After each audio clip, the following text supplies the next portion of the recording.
மத்திய அரசு 100 நாள் வேலை திட்ட தொகைக்கான நிதியை பாதியாக குறைத்ததால் மக்கள் வெகுவாக பாதிக்கப்பட்டுள்ளதாக வேலூர் நாடாளுமன்ற உறுப்பினர் கதிர் ஆனந்த் தெரிவித்துள்ளார். வேலூர் மாவட்டம் சத்துவாச்சாரியில் உள்ள மாவட்ட ஆட்சியர் அலுவலகத்தில் மாவட்ட வளர்ச்சி ஒருங்கிணைப்பு மற்றும் கண்காணிப்பு குழு கூட்டம் நடைபெற்றது.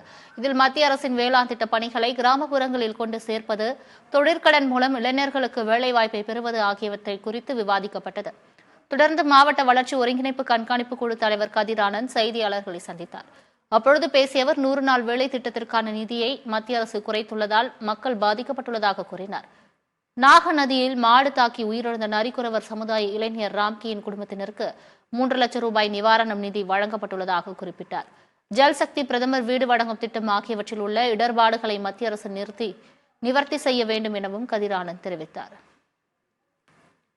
இந்த மன்ரேகான்னு சொல்லக்கூடிய இந்த 100 நாள் வேலை திட்டத்தையும் இன்னைக்கு நாங்கள் விவாதித்தோம்.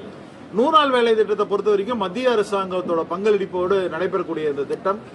இதுல என்ன பண்ணிருக்காங்கன்னா, மத்திய அரசாங்கம் அதற்கு உண்டான நிதியை பாதியாக குறைத்து அதை 15 ஃபைனான்ஸ் கமிஷனுக்கு அந்த நிதியை கொடுத்திருக்காங்க.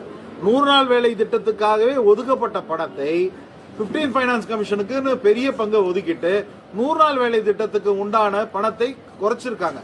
அப்படி இருக்கும்போது மத்திய அரசாங்கத்துக்கு செய்திருக்கக்கூடிய இந்த ஒரு நடவடிக்கையால அந்த 100 நாள் வேலை திட்டமே பறிபோகக்கூடிய அபாயம் வந்திருக்கு.